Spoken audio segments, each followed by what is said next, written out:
What's going on, guys? Thanks for tuning into the Local Crown podcast, where we're going to teach you how to wage war on your competition and earn your local crown, also known as the top spot on Google.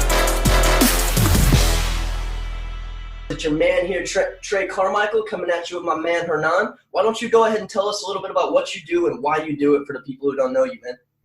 Ladies and gentlemen, I do podcasting, bro. Like, I'm going to simply put it there. I have over 17 years experience in the business world. I hold multiple licenses, a degree in accounting, and all kinds of different stuff. I have a couple different businesses that I operate concurrently all at the same time. And so for me, I find a lot more passion in sharing people's stories through podcasting. And so I'm helping people grow their own brands and take control of their own marketing through podcasting. Awesome, man. It's definitely a very good route to do that. I know, especially with my brand, I've built like the majority of people who know me, they found me through my podcast. So that's definitely one of the best routes you can go. So what's a little bit of your backstory, man? Like, how did you get into business and having multiple companies and doing all that? Where did you come from? Hell yeah, dude. So honestly, it was an accident. So I was fortunate that, you know, I grew up pretty humbly. Like there was a time in our life where like we didn't even have a home, right? Like we moved to San Diego. My dad got this new job. 6 months after we're here in San Diego, he loses that job. We pretty much lost everything. We had a situation where we were like homeless, had to live with aunts, uncles, that sort of stuff, right? But my dad's always been one where he's not an entrepreneur, but he knew that there's power in owning your own business. So he'd always plant seeds in our minds, right? Right before we graduated high school, he brought this financial advisor over, and she basically sat with us and was like, you know, these are expenses, this is income, this is where you're at. And she asked us what our plan was. And at the time it was like, you know what, dude, I'm going to go to college. I was like, James is going to graduate. James is my business bro, by the way. So James is going to graduate high school right after me. We're going to rent this apartment. We're going to rent out some rooms. We're good to go. And the lady looked at us and she said, why don't you guys buy a house instead and then rent out the rooms? It's the same thing, except you can earn equity over time. And I was like, I don't even know what equity means, but it sounds good.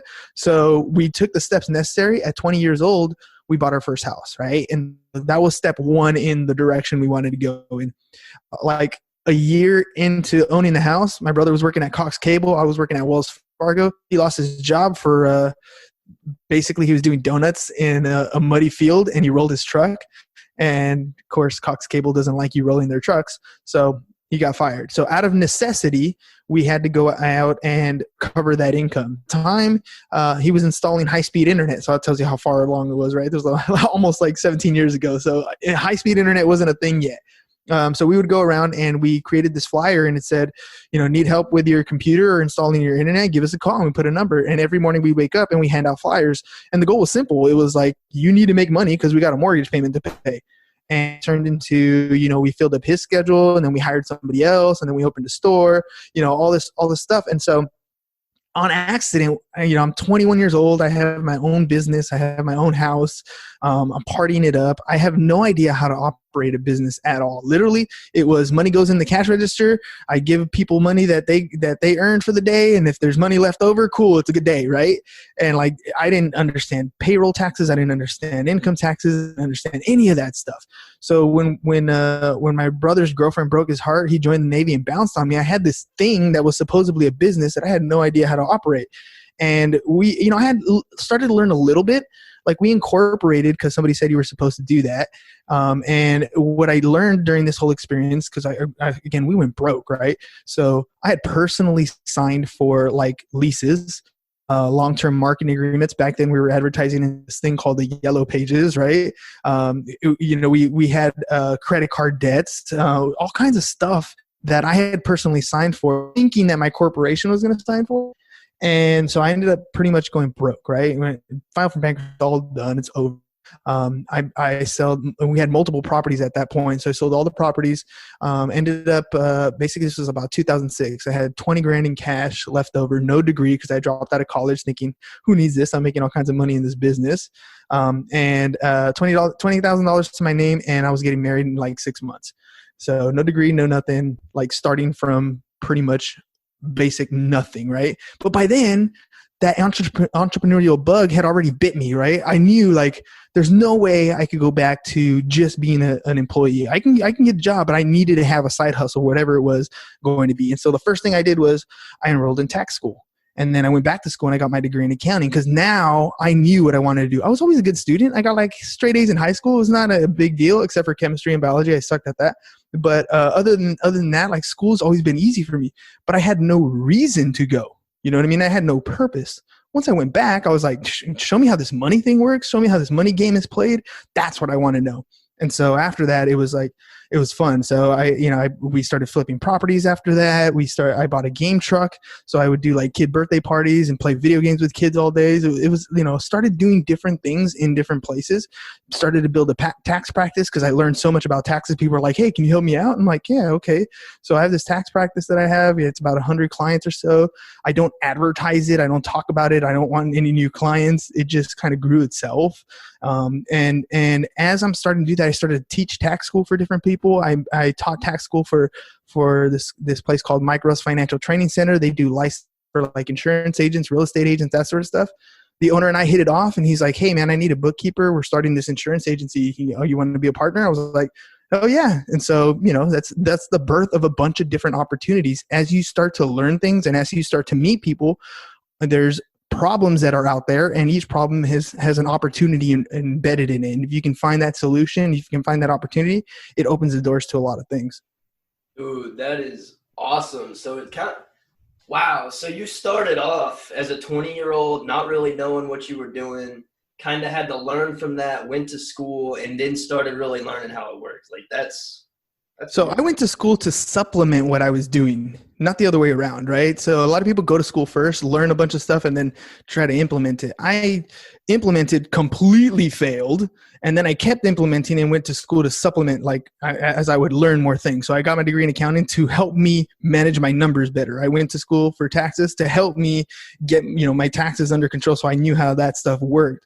I got my insurance license to understand how like asset protection and covering your butt in case something happens, how that works into my business. Like every license I got is to help myself. I got my real estate license because we were flipping properties and I don't want to pay commissions anymore. Like every license that I got is to supplement what I was doing so that I can take a more educated approach to whatever the situation is. So now I can sit with pretty much any entrepreneur in any field and speak their language. You know what I mean? I can't sit with a doctor and speak doctor, right? I can't do that, but I can sit with a financial advisor, and when he's using his terminology, when he's talking about accumulation phase and distribution and tax deferred plans, or I understand what he's saying. I can sit down with an accountant, and when he's talking about general, journal entries or trial balances or statement of cash flows, like I understand what they're talking about. I can speak multiple financial languages because I've been educated in those fields.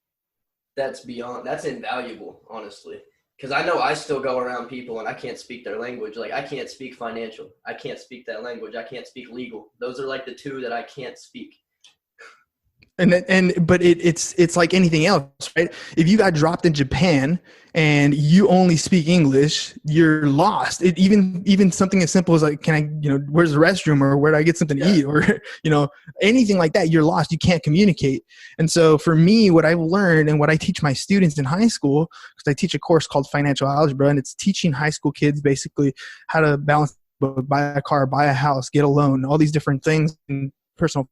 Biggest thing I focus on is the vocabulary. Like we can do the math and we can calculate things, and that's cool. But if you don't know what the heck you're talking about, then everything that we're going to discuss, it makes zero sense to you. And that's the biggest issue with a lot of people, a lot of entrepreneurs, is they just don't speak the language. The concepts and the systems that you put in place are pretty basic. But if you don't speak the language, you don't understand how the system operates. It's like going to McDonald's, right? If you ever looked at the screen where the employee punches in your order, most of it's not even in English or Spanish. It's images, right? They know exactly what they're pushing, and it's simple. Anybody can read it in any language. It's just the symbols. The system is in place. 16-year-old kids can operate that system because the system is the important part. You just need to speak that language, right? And if you can speak the language, then you can operate that system.